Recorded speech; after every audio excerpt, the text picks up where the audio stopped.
चलो, उस वाली क्लास में जब हम लोग थे पीछे, तो हमने ये बात की थी वहां पे, जो सल्तनत काल का मामला था, और सल्तनत काल के तहत जो डिवाइडेशन आपको बताया गया था कि दिल्ली सल्तनत यानी कि दिल्ली में जो सल्तनत काल के जो 5 राजवंश थे, गुलाम खिलजी, तुगलक, सैयद और लोधी, है नी, इन लोगों के बारे में आपसे बात की जा, इन वंशों के बारे में पीछे आपसे बात की जा चुकी थी। ठीक है, और उन वंशों के तहत जो शासक थे, उन शासकों की भी आपको डिटेलिंग दी गई थी कि किसने किसने बस किस शासक ने कितने वंश समय तक शासन किया, वो सारा का सारा डेट आपको दे दिया गया था, डाटा आपके पास उपलब्ध है। अब आज जो बात आपसे कही जा रही है, यहाँ पर हम प्रत्येक राजवंश में जो शासक हुए हैं, उन शासकों के समय कौन सी इमारतों का निर्माण हुआ है, उसके चार्ट बनाएंगे।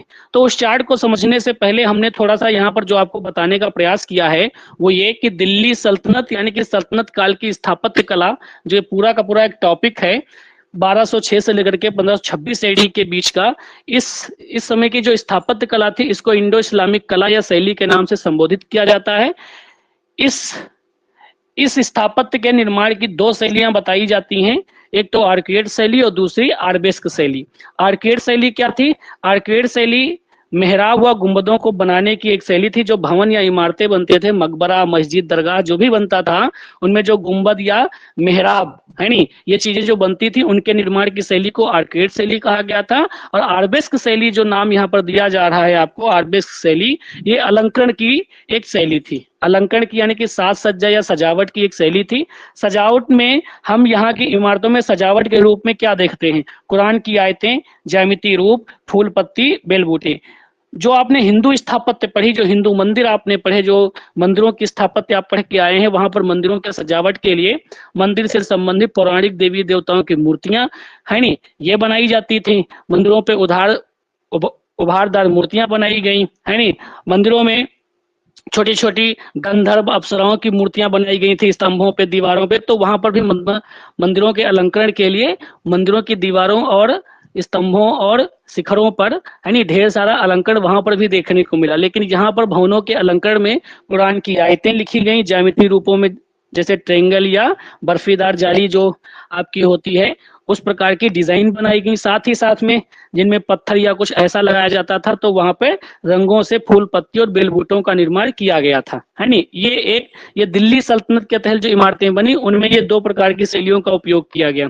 मुगल काल में हम जब चलते हैं, तो मुगल काल में बाकी सब सेम रहता है, लेकिन अलंकरण की शैली एक बदल जाती है, जिसको पेत्रा द्यूरा के नाम से संबोधित किया जाता है। जो जहांगीर के काल में अलंकरण की एक नई शैली की खोज की गई, जिसको पेत्रा द्यूरा के नाम से संबोधित किया गया, है नी, पेत्रा। तो वो जब हम चलेंगे वहां पे, तब देखेंगे क्या है, कौन है। ठीक है, तो ये ध्यान रखिएगा, ये इंपॉर्टेंट पॉइंट आपके लिए रहते हैं।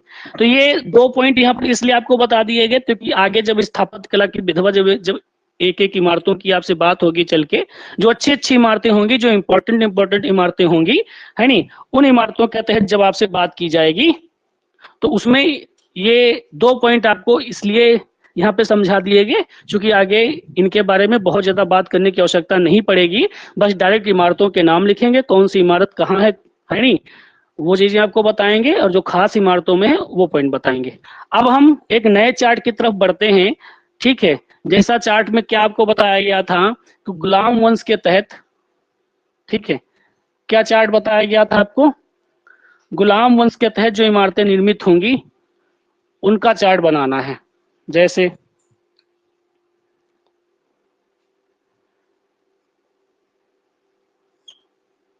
गुलाम व बलबन वंश, है नी। गुलाम वंश 1206 से 65 तक, और इसी में 1265 से 1290 ये बलबन वंश का था, है नी। तो गुलाम वंश के, अब हम इस, है नी, ऐसे समझिए इसको, और ये बलबन वंश का हो जाएगा इधर, इसको थोड़ा और बढ़ा लीजिए। ठीक है, तो कुतुबुद्दीन ऐबक की समय की इमारत हम देखेंगे। कुतुबुद्दीन ऐबक, टाइम पीरियड आपको इसका दिया था 1206 से 1210। कौन कौन सी इमारतें इसके टाइम पीरियड में आप पढ़ोगे चल के। ये लिस्ट आपको इसलिए दी जा रही है ताकि जब आपका रिवीजन हो, या आप जब रोज किसी एक चीज का रोज विधिवत रिवीजन आप नहीं कर सकते, लेकिन 10-15 मिनट में ऐसे चार्ट देख करके आप अपना मोटा मोटा जो चीजें हैं वो तैयार कर सकते हैं। ठीक है, ये ध्यान रखना। इसमें पहली इमारत आएगी कुव्वत उल इस्लाम मस्जिद। कुव्वत उल इस्लाम मस्जिद, ये दिल्ली में है। सारी की सारी स्थापत्य आपको दिल्ली में पढ़नी है, और ठीक है, इसके बारे में डिटेलिंग से बात तो आपसे करेंगे ही करेंगे। इस इमारत के बारे में ये पॉइंट आपको ध्यान रखने होंगे, हालांकि लिखवाएंगे चल करके, ठीक है, बताएंगे आगे। ठीक है, इस इमारत के बारे में ये ध्यान रखना होगा कि ये दिल्ली सल्तनत की पहली इमारत है, गुलाम वंश की पहली इमारत है, कुतुबुद्दीन ऐबक के समय बनाई गई पहली इमारत है। इस प्रकार के क्वेश्चन, इस प्रकार के पॉइंट आपको ध्यान रखने होंगे। दूसरी इमारत कौन सी इमारत है? जो दूसरी इंपॉर्टेंट इमारत इसके समय की, कुतुब मीनार। कुतुब मीनार का निर्माण, कुतुब मीनार का निर्माण जो हुआ था, कुतुब मीनार है नी, ये भी दिल्ली है। ठीक है, दिल्ली है। तीसरा पॉइंट क्या आता है? तीसरी इमारत इसके समय की कौन सी रहेगी? तो 2.5 दिन का झोपड़ा। 2.5 दिन का, कहीं 2.5 दिन का, 2.5 दिन का, सब अलग अलग नाम है। ये अजमेर में है। ठीक है, 2.5 दिन का झोपड़ा अजमेर राजस्थान में है। ठीक है, तो ये 3 इमारतें आपको इसके समय की ध्यान रखनी। किसके समय की? कुतुबुद्दीन ऐबक की समय की। ठीक है, कुतुबुद्दीन ऐबक की समय की। टाइम पीरियड अगर लिखना ही है तो इसका 1192 से आप लिख सकते हैं 1197, 1192 से 1197। कुतुब मीनार का निर्माण लंबे समय तक हुआ। इसमें कुतुबुद्दीन ऐबक, इल्तुतमिश और फिरोज तुगलक, फिरोज शाह तुगलक, जो तुगलक वंश का था, उसका भी योगदान इसके निर्माण में है। तो इसका निर्माण कार्य 1197 से शुरू होता है और 1368 तक चलता रहता है। ठीक है, लेकिन जब इस प्रकार का क्वेश्चन पूछा जाए कि कुतुब मीनार का निर्माण किसने कराया, तब कुतुबुद्दीन ऐबक ही सही होगा। जीर्णोद्धार की जब बात आपसे कहेगा, ठीक, जीर्णोद्धार की बात कहेगा या इसकी दूसरी मंजिल की बात कहेगा, दूसरी तीसरी मंजिल की जब बात कहेगा तो इल्तुतमिश जाएगा, और उसके बाद फिर ऊपर की तीसरी मंजिल को तोड़वा दिया था उसने। ठीक है, फिर उसके बाद चौथी पांचवी मंजिल का निर्माण फिरोज शाह तुगलक के समय हुआ। तो वो अलग अलग क्वेश्चन है, जब जीर्णोद्धार या इसका फाइनल निर्माण जब कुछ इस तरह से पूछेगा, तब आपको वो वहां पर बताना होगा। इसका टाइम पीरियड 1200 एडी के आसपास है। तो ये अपना आप ध्यान रख सकते हैं। 3 इमारतें मुख्य रूप से कुतुबुद्दीन ऐबक की टाइम पीरियड की हैं, ये ध्यान रखना। अगला राजा शासक इल्तुतमिश। इल्तुतमिश, टाइम पीरियड इसका क्या रहेगा? ध्यान से देखिएगा। ठीक है, टाइम पीरियड तो आपको हम पहले ही दे चुके हैं सबका, तो इसमें कोई कंफ्यूजन वाली बातें नहीं है। ठीक है, वैसे क्या होगा इसका टाइम पीरियड, किसी को याद है? इल्तुतमिश का टाइम पीरियड क्या है? 1210 से 1236 ईस्वी से। 1210 से 1236। ठीक, इसके समय की इमारतें कौन कौन सी होंगी? देखिए, सुल्तानगढ़ी का मकबरा, ये इसका पुत्र था, सुल्तानगढ़ी का मकबरा। तो इसके समय में अपने बेटे का इसने मकबरा बनवाया था, है नहीं, दिल्ली। और ये ध्यान रखना, भारत में, ठीक है, भारत में मकबरा निर्माण की शैली या मकबरा पहली बार किस शासक ने भारत में मकबरों का निर्माण करवाया, तो एक ही क्वेश्चन आएगा, इल्तुतमिश। कौन सा क्वेश्चन आएगा? कि इल्तुतमिश ने भारत में सबसे पहले मकबरों का निर्माण शुरू करवाया, है नी।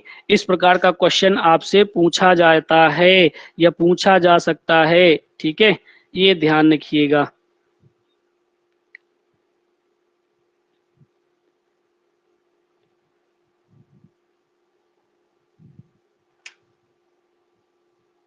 ठीक है, आइए, टाइम पीरियड इसका क्या रहेगा? 1231। दूसरी इमारत कौन सी आएगी इसके टाइम पीरियड की? सबसे खास इमारत देखिए, इसके स्वयं का मकबरा, इल्तुतमिश का मकबरा। इल्तुतमिश, ये इल्तुत लिख गया, इल्तुतमिश होता है। इल्तुतमिश का मकबरा कहाँ है? दिल्ली। ठीक है, ये 1235 से 36 कर सकते हैं आप। उसके बाद तीसरी इमारत इसके टाइम पीरियड की सबसे इंपॉर्टेंट कौन सी होगी? ख्वाजा मोइनुद्दीन चिश्ती की दरगाह। ख्वाजा मोइनुद्दीन चिश्ती की दरगाह। चिश्ती की दरगाह कहाँ पर आएगी? ये अजमेर में आएगी। ये अजमेर शरीफ भी इनको बोला जाता है। अजमेर कहाँ? राजस्थान में। चौथी इमारत इनके समय की कौन सी आएगी?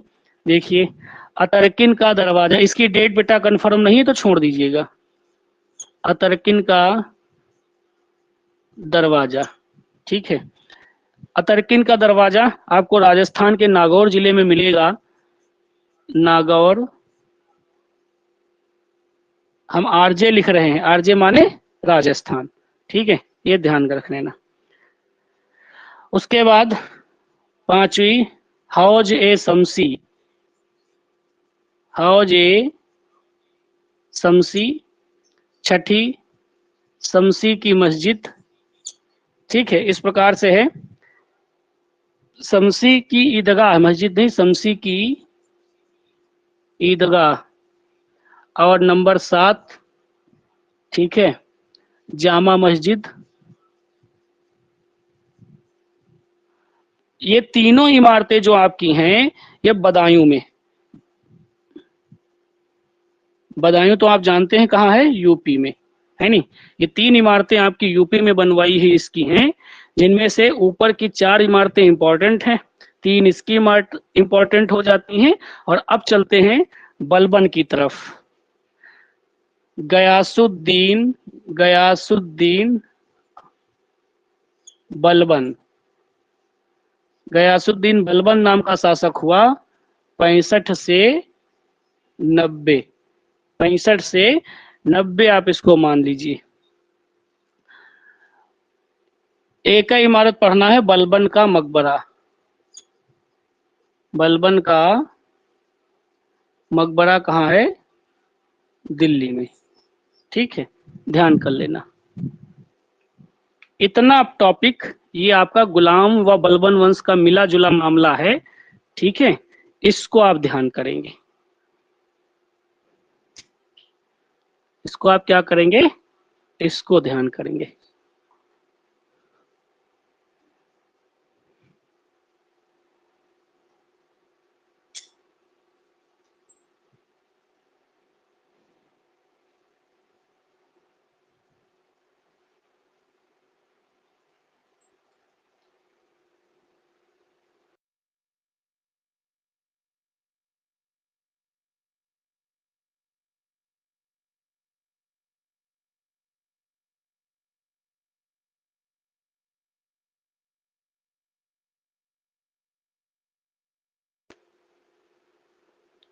आइए फिर से नजर डालते हैं इसकी, पीछे से थोड़ा सा नजर डालते हैं। क्या डालते हैं?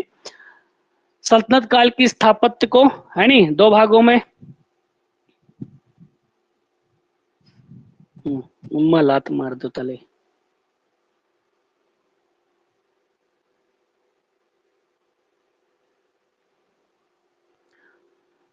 तो सल्तनत काल की जो स्थापत्य आर्ट थी इसको इंडो इस्लामिक कला भी बोला जाता है नहीं?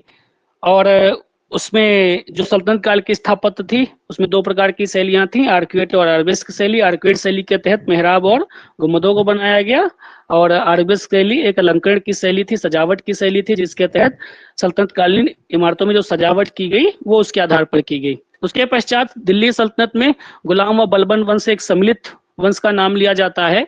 1206 से 1265 गुलाम वंश रहता है और 1265 से 90 बलबन वंश, जिसका संस्थापक गयासुद्दीन बलबन था। इस काल के तहत जो मुख्य शासक थे उन्होंने जो इमारतें बनवाई उनकी उनका एक चार्ट समझते हैं। क्या है? कुतुबुद्दीन ऐबक 1206 से 1210, कुव्वत उल इस्लाम मस्जिद दिल्ली, जिसका निर्माण 92 से 97 के मध्य हुआ। कुतुब मीनार दूसरी श्रेष्ठ इमारत उसके द्वारा बनवाई गई। इसके निर्माण में 3 शासकों का योगदान है। एक तो कुतुबुद्दीन ऐबक ने इसकी शुरुआत करवाई, फिर इल्तुतमिश ने थोड़ा सा पार्ट जोड़ा, और फिर लास्ट में फिरोज तुगलक ने इसमें अंतिम पार्ट जोड़ते हुए इसको 5 मंजिला करवा करके इस मीनार का निर्माण पूरा करवाया। तीसरी इमारत कुतुबुद्दीन ऐबक के समय की 2.5 दिन का झोपड़ा जो अजमेर राजस्थान में 1200 AD के आसपास है। कुतुब मीनार का जब भी पूछा जाएगा, कुतुबुद्दीन ऐबक की कुतुब मीनार का निर्माण किसने करवाया? कुतुबुद्दीन ऐबक ने। इल्तुतमिश के समय की इमारतों पर नजर डालते हैं। सुल्तानगढ़ी का मकबरा दिल्ली, इल्तुतमिश का मकबरा दिल्ली, ख्वाजा मोइनुद्दीन चिश्ती की दरगाह अजमेर, अतरकिन का दरवाजा नागौर राजस्थान, और बदायूं में इसकी 3 इमारतें, हौजे शमसी, शमसी की ईदगाह और जामा मस्जिद।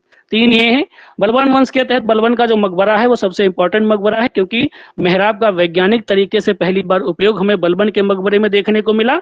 और दिल्ली सल्तनत में या भारत में मकबरे निर्माण की शैली का जन्मदाता इल्तुतमिश माना जाता है, और इसने सबसे पहले भारत में मकबरा बनवाने शुरू किए। पहला ऐसा मुस्लिम शासक भी है जिसने स्वयं का मकबरा भी बनवाया है। नहीं तो ये इंपॉर्टेंट है, इसको आप चार्ट के माध्यम से तैयार कर सकते हैं। हो गया ये बेटा। ये सारी बातें जो आपको बताते चल रहे हैं, ये सारी इमारतों के बारे में लिखाएंगे, जैसे इसमें लिखाएंगे, इसमें लिखाएंगे, इसमें लिखाएंगे, इसको बताएंगे, है नहीं, और बलबन के मकबरे के बारे में। तो दिल्ली गुलाम वंश के तहत हम 5 इमारतों की आगे बात करेंगे जब चार्ट बन जाएंगे सारे वंशों के, तब ठीक, तब इसके बारे में बात कर लेंगे। उसके बाद हम क्षेत्रीय शैलियों, क्षेत्रीय प्रांतों में जो स्थापत्य बनी उसका चार्ट बना लेंगे, और फिर लास्ट में जो अच्छी अच्छी इमारतें होंगी उनके बारे में जान लेंगे जो पेपरों में पूछी गई हैं। ठीक, ऐसे करके इसको खत्म करना है। इसको मिटा देते हैं, आगे चलते हैं। देखिए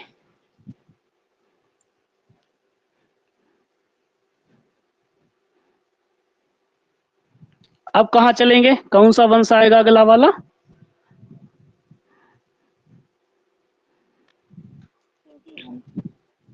कौन बताएगा? खिलजी वंश। क्या है टाइम पीरियड खिलजी वंश का भाई? हमें तो याद ना है, आप लोग बताएं।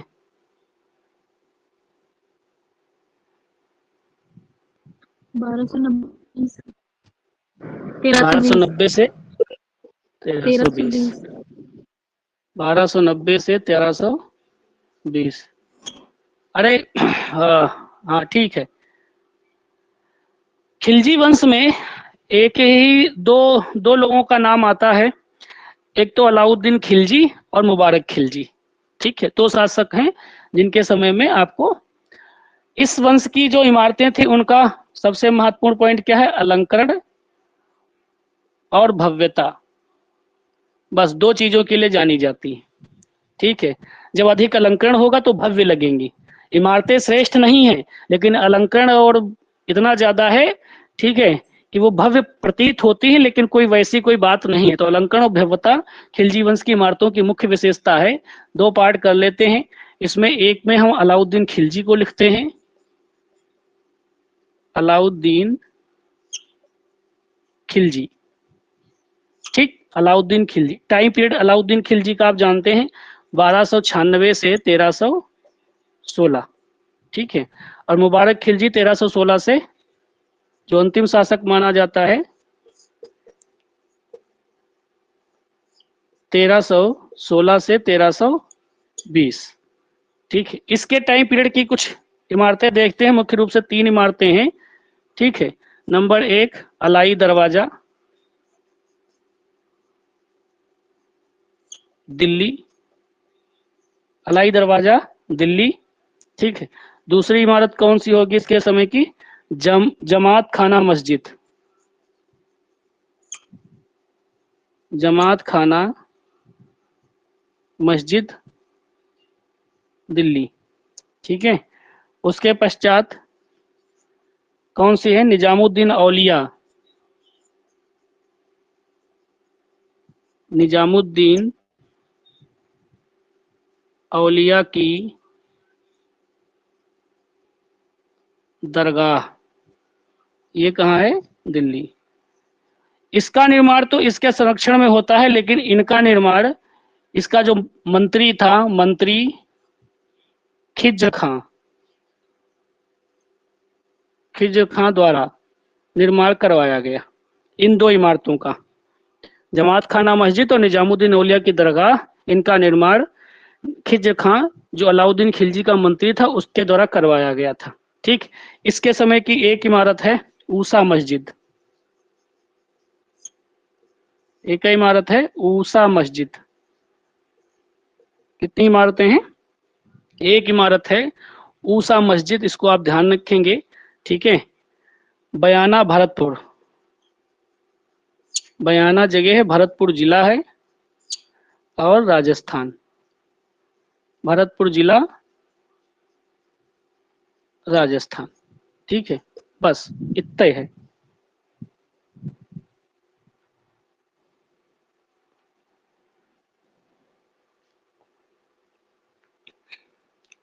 इसमें तीन इमारतों के बारे में हम जानेंगे, अलाई दरवाजा, निजामुद्दीन औलिया और ऊसा मस्जिद। हालांकि ऊसा मस्जिद में इससे ज्यादा कोई पॉइंट है नहीं, अलाई दरवाजा के बारे में देखेंगे चल के।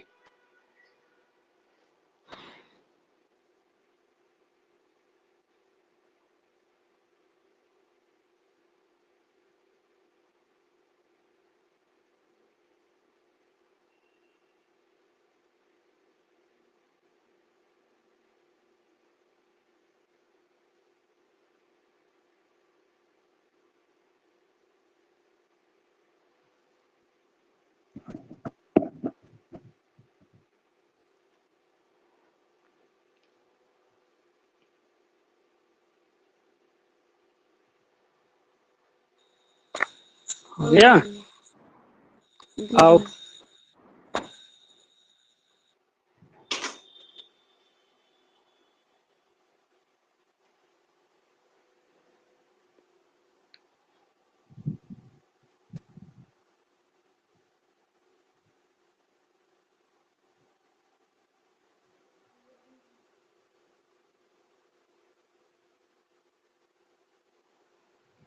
आओ, एक बार फिर से नजर डालो इस पे। ठीक है। खिलजी वंश 1290 से 1320 एडी के मध्य चलता है। खिलजी वंश की इमारतों में अलंकरण और भव्यता, जब अलंकरण ज्यादा होगा तो भव्यता ऑटोमेटिक दिखाई देगी, है नहीं? लेकिन श्रेष्ठ नहीं है। इतना अलंकरण है कि जिसकी वजह से इमारतों का जो श्रेष्ठपन है वो खत्म है नहीं? खिलजी वंश में दो शासकों के समय इमारतें बनी, एक तो अलाउद्दीन खिलजी और दूसरा मुबारक खिलजी। अलाउद्दीन खिलजी ने 1296 से 1316 ईस्वी के मध्य जो इमारतें बनवाई, इसके शासनकाल में जो इमारतें बनी उसमें अलाई दरवाजा दिल्ली, जो कुतुब मीनार, है नी, वहां पर जो कुव्वत उस इस्लाम मस्जिद, कुतुब मीनार और उसी के पास में अलाई दरवाजा भी बना है। वहीं पर आपका मेहरौली का स्तंभ भी गुप्त काल वाला लगाया गया है।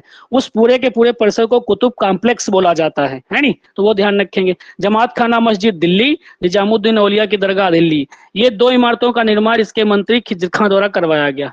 मुबारक खिलजी के समय की एक मस्जिद है ऊसा मस्जिद, जो बयाना भरतपुर जिले में है, राजस्थान राज्य के भरतपुर जिले में, जिले के बयाना नामक स्थान पर जो ऊसा मस्जिद स्थित है वो मुबारक खिलजी के समय की एक मस्जिद है। ठीक, तो ये खिलजी वंश की स्थापत्य कला के नमूने या उदाहरण है। ठीक है, आइए अगला वंश देखते हैं। अगला ही वंश तो सबसे इंपॉर्टेंट है, जिसको हम तुगलक वंश कहते हैं। क्या कहते हैं? तुगलक वंश।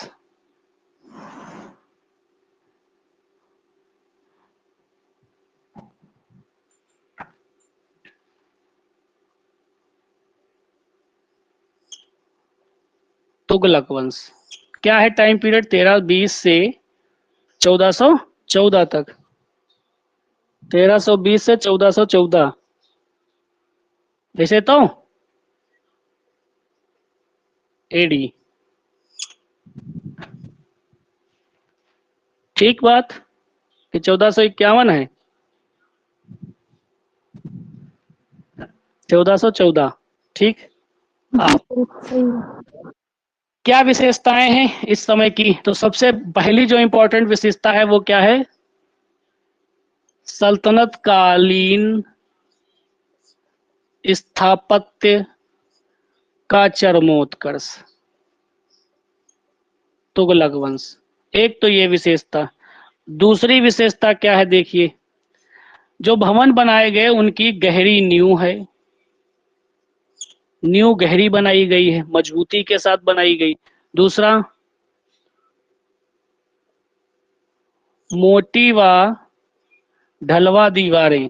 सबसे महत्वपूर्ण विशेषता, तुगलक काल की इमारतें ढलवा हैं। ढलवा मतलब हल्की झुकावदार हैं। ठीक है, ये ध्यान रखेंगे। यहाँ की जो मस्जिदें थी उनमें मीनारों का अभाव, मीनारों का अभाव। मीनारें बहुत कम आपको देखने को मिलती हैं, ये ध्यान रखना। कम सजावट, भवनों में सजावट क्या है, कम है।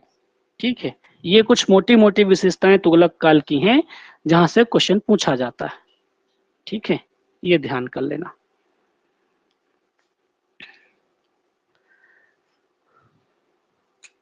आइए अब इस वंश के तहत हम 3 पार्ट कर लेते हैं। यहाँ पे ये इंपॉर्टेंट रहेगा, यहाँ वाला, यहाँ वाले छोटे छोटे हैं, लास्ट वाला इंपॉर्टेंट रहेगा। गयासुद्दीन तुगलक,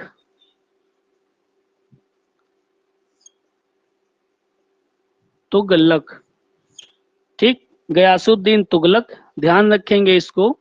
गयासुद्दीन तुगलक 1320 से 1325, 1320 से 25। इसने एक नगर बसाया, कौन सा, तुगलकाबाद। अपने नाम से इसने एक नगर बसाया तुगलकाबाद। ये कहाँ है, दिल्ली। ठीक है, यह शाहजहां ने शाहजहानाबाद बसाया और वहां पर इमारतें बनवाई।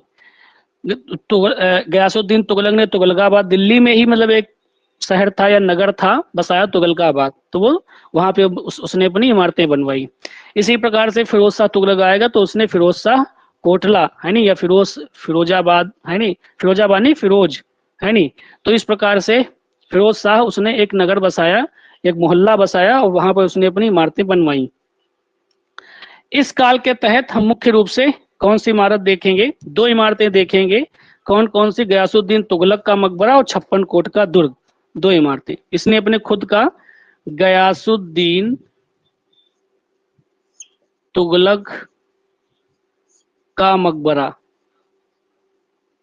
एक तो ये, दूसरा 56 कोट का दुर्ग। 56 कोट का, कहते हैं इसमें 56 दरवाजे थे। ठीक है, ये सब कहाँ है, यहाँ तुगलकाबाद दिल्ली में है, तुगलकाबाद दिल्ली में है। ठीक है, कहाँ है, तो तुगलकाबाद दिल्ली में है।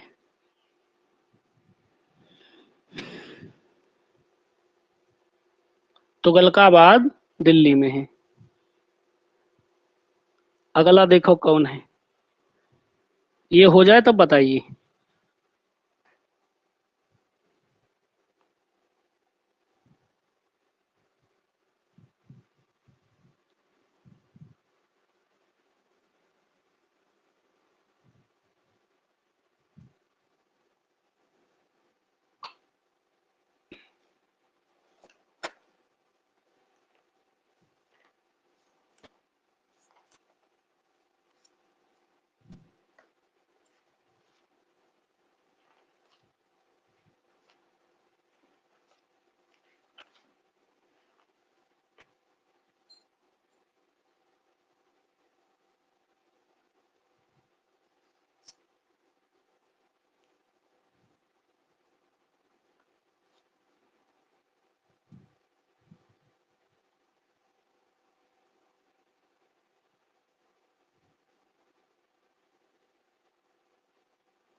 चलें बेटा आगे।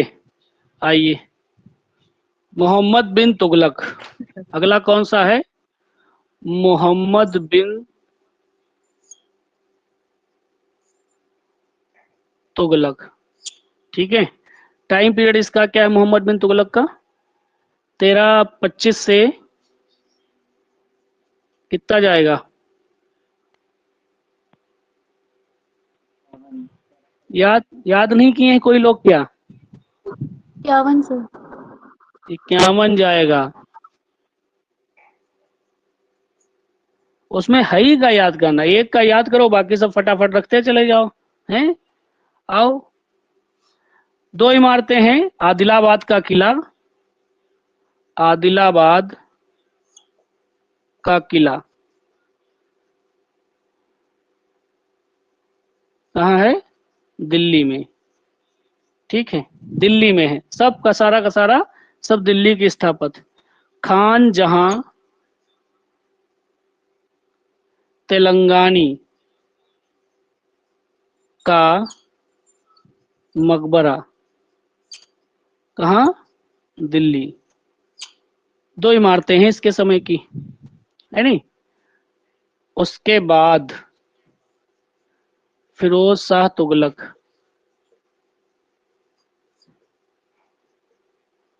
तुगलक 1351 से 88, 1351 से 1388।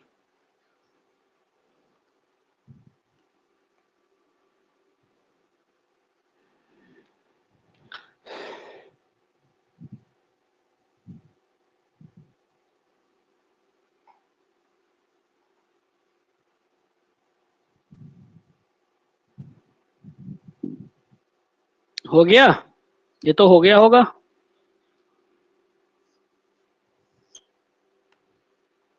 जी सर।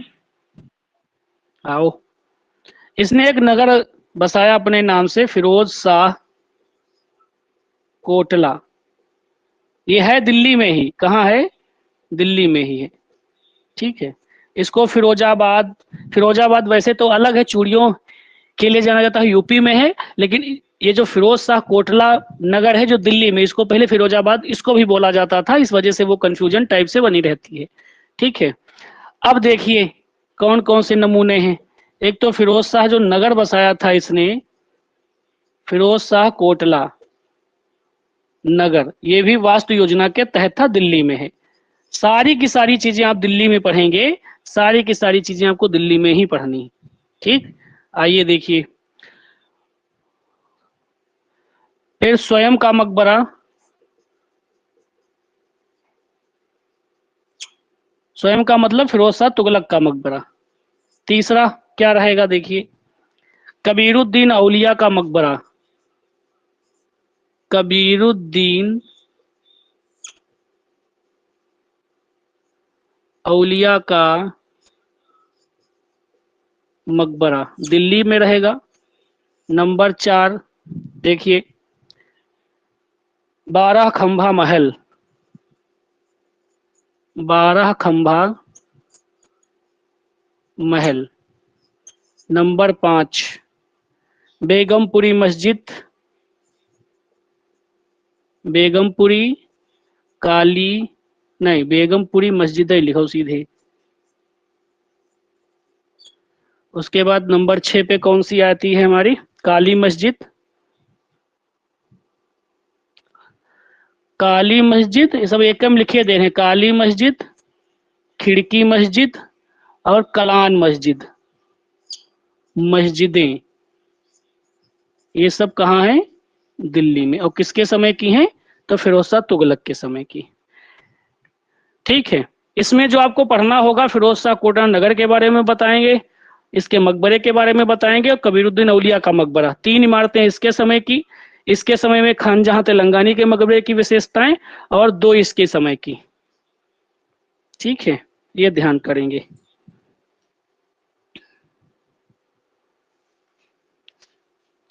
यही खास खास था यहां तक।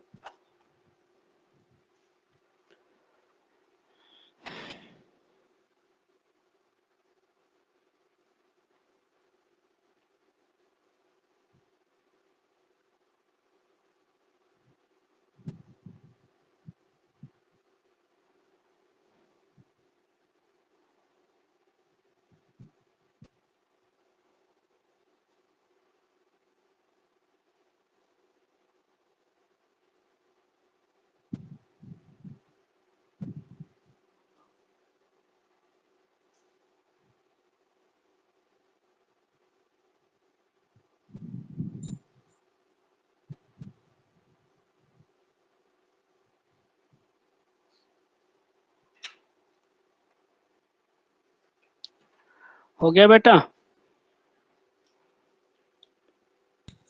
जी भैया। आइए।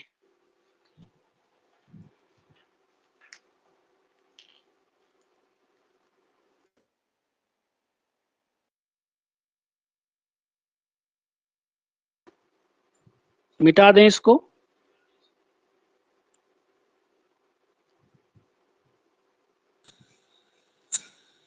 जी भैया। ठीक, मिटाए दे रहे हैं।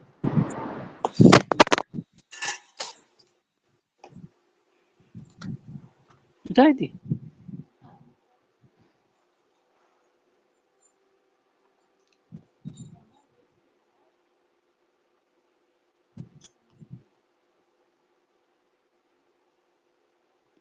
आओ इसको फिर से रिपीट करते हैं, देखो क्या है इसमें। तुगलक वंश के बारे में जो जानना है, 1320 से 1414 एडी का समय है इस तुगलक वंश का।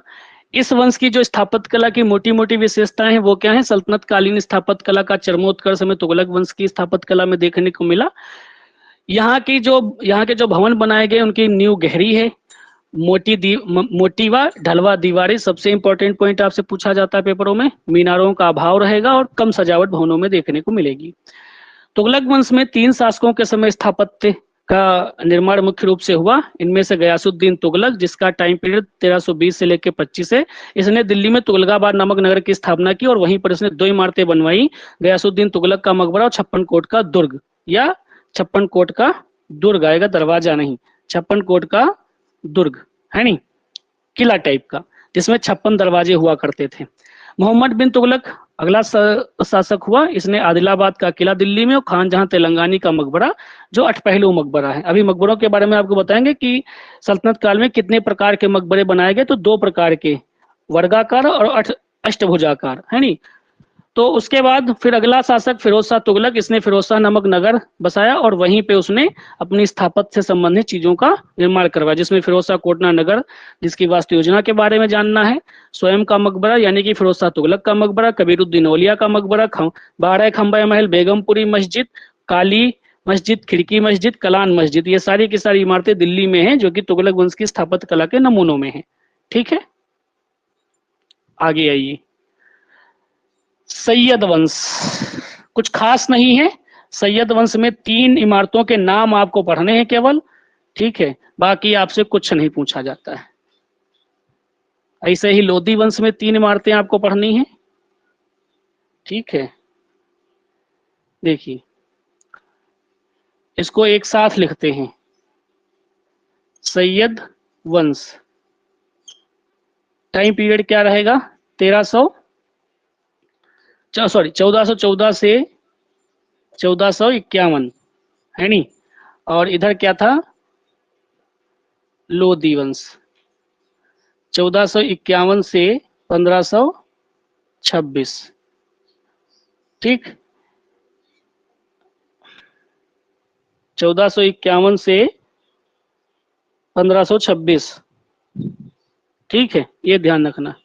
इन दोनों का इनको क्या कहा जाता है? मकबरों का काल कहा जाता है, मकबरों का काल। ये पर्सी ब्राउन ने कहा है, पर्सी ब्राउन, ठीक है।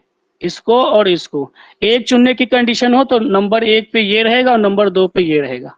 मकबरों के काल का जो पॉइंट है उसमें लोधी वंश को आप नंबर 1 पे रखेंगे, ठीक है, नंबर 1 पे रखेंगे। अगर एक चुनना हो दोनों में से कि मकबरों का काल किस वंश को कहा जाता है, तो लोधी वंश को कहा जाता है नी, वो मुख्य रहेगा, ये इंपॉर्टेंट रहेगा पॉइंट।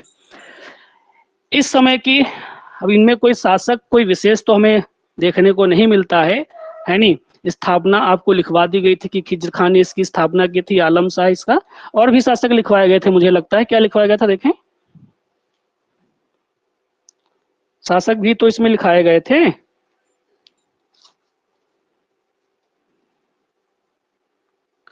खिज्र खान, मुबारक शाह खिलजी और आलम शाह खिलजी, है नी। देखिए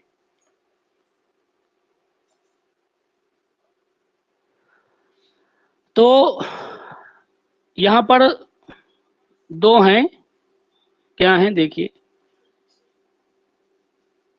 मुबारक खिलजी था ना, मुबारक खिलजी। क्या टाइम पीरियड था इसका? 1421 से 1434, 21 से 34। इसका क्या कार्य था? मुबारकाबाद नगर की स्थापना कहाँ? दिल्ली में की।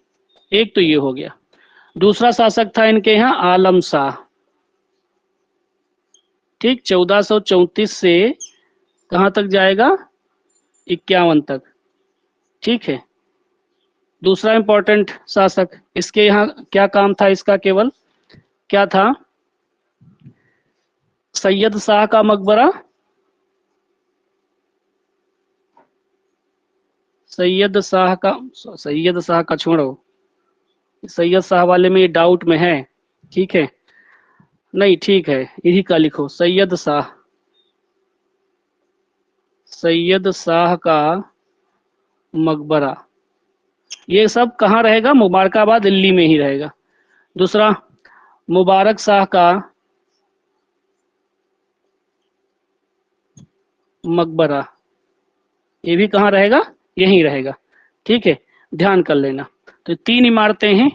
ठीक, एक तो ये नगर है, नगर भी वास्तुकला के तहत ही रखे जाते हैं, यानी, और 2 इमारतें हैं जो आपको यहाँ ध्यान रखना है। लोधी वंश में चलते हैं, आइए देखिए।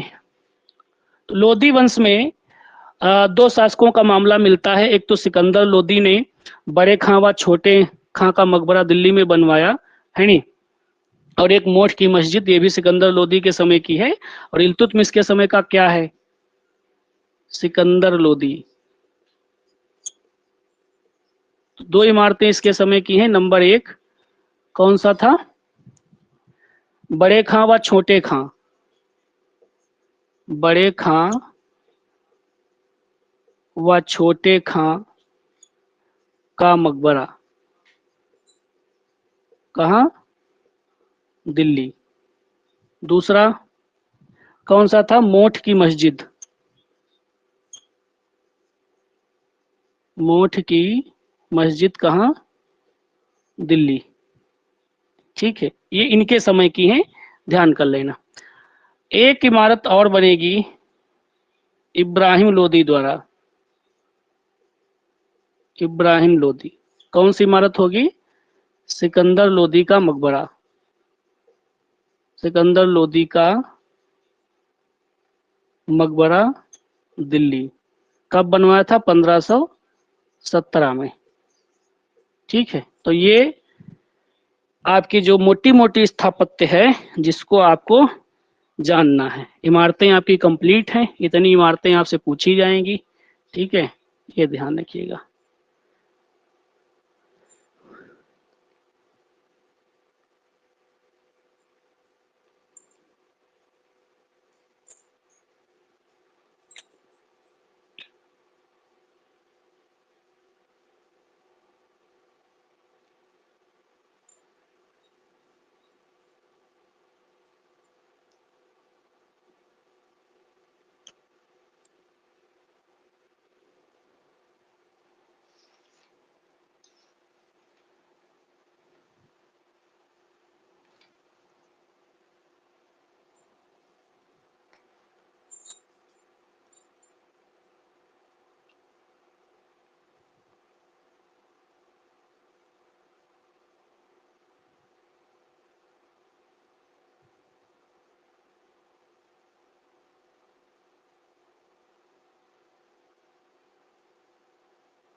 हो गया ये?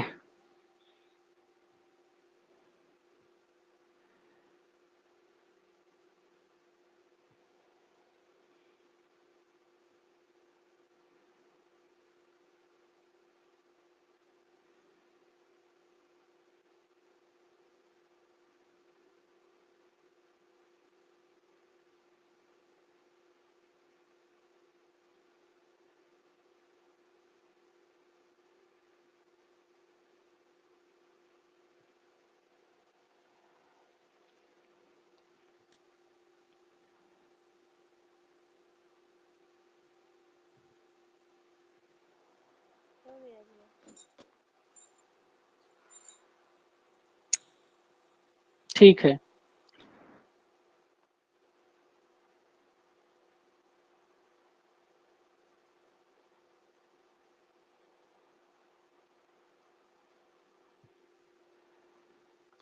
चलो आओ एक बार और देखते हैं इसको। स्क्रीनशॉट ले लिया करो, जब वैसे ही लिखना तो बाद में लिख लो बस, फट से तुरंत।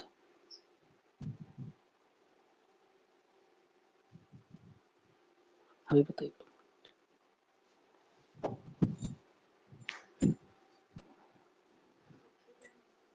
हाँ बात है।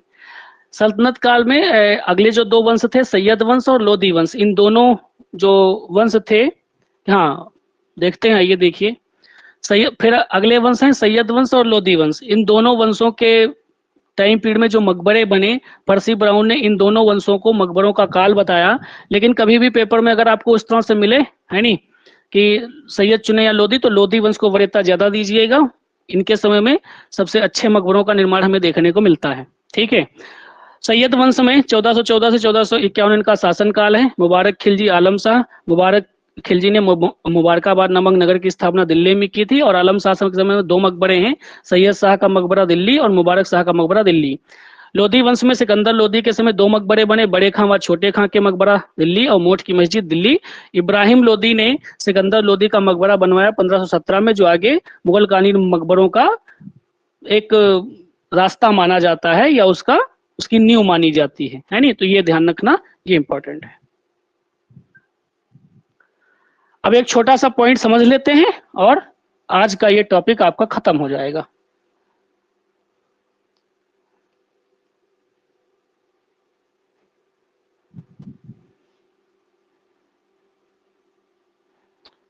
सल्तनत काल में दो प्रकार के मकबरे बने। सल्तनत कालीन मकबरों के प्रकार, ठीक, दो प्रकार के मकबरे बने, वर्गाकार मकबरे, वर्गाकार मकबरे। इस प्रकार के जो मकबरे बनते थे वो सामंतों के बनते थे। सामंतों के मकबरे, सामंत का मतलब क्या होता है, जो मुख्य शासक थे, है नहीं, मुख्य शासकों के जो सामंत थे, जिसको गुलाम कह सकते हैं या दास कह सकते हैं, या उनके अंडर में कोई शासक या राजा राज्य करते हो, तो उनके जो मकबरे होते थे वो वर्गाकार योजना पर, वर्गाकार मकबरे या वर्गाकार योजना कह लें, वर्गाकार योजना, ठीक है। और ये थे अष्टभुजी मकबरे, अष्टभुजी योजना वाले मकबरे, ठीक। ये राजकीय मकबरे थे, यानी कि राजाओं के होते थे, राजकीय मकबरे या शासकों के मकबरे, शासकों के मकबरे, ठीक। ये ध्यान कर लेना। इसमें हम इसमें मुख्य रूप से तीन मकबरों के नाम हम आपको बताएंगे, जो एक सल्तनत काल का नहीं होगा, मुगल टाइम पीरियड के टाइम पीरियड में बनेगा। शेरशाह सूरी का मकबरा, सूरी वंश के तहत, जो छोटा सा मुगल वंश के टाइम पीरियड में ही आता है, एक छोटा सा वंश, है नहीं।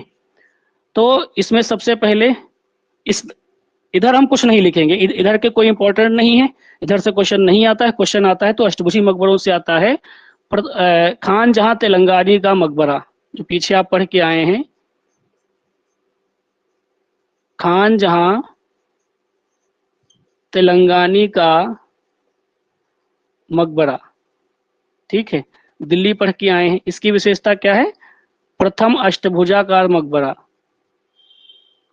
अष्टभुजाकार मकबरा। दूसरा सिकंदर लोदी का मकबरा, ये भी अष्टभुजी है, सिकंदर लोदी का मकबरा दिल्ली। विशेषता क्या है, दोहरी गुंबद वाला मकबरा, गुंबद वाला मकबरा। दूसरा प्रश्न जो आपका बनता है, भारत में श्रेष्ठ अष्टभुजी मकबरा, जब ये पूछे अष्टभुजी मकबरा, तो शेरशाह सूरी का मकबरा रहेगा, शेरशाह सूरी का मकबरा रहेगा, जो सासाराम बिहार में है, ठीक है, सूरी वंश के तहत रहेगा, सूरी वंश। ठीक है, ये ध्यान रख लेना। ये छोटा सा पॉइंट और था, इसको आप देख लीजिएगा। ठीक है,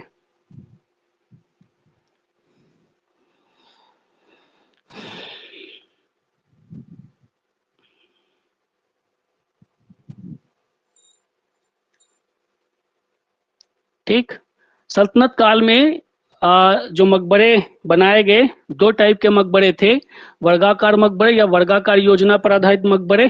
जो सामंतों के मकबरे होते थे, जो मुस्लिम शासक, जो दिल्ली सल्तनत में जो शासक थे, उनके जो सामंत हुआ करते थे, उनके जो मकबरे थे वो इस योजना पर बनाए जाते थे। अष्टभुजी योजना वाले मकबरों में राजकीय मकबरे थे, जो शासकों के मकबरे होते थे, जो दिल्ली सल्तनत में जो शासक हुए उनके मकबरे।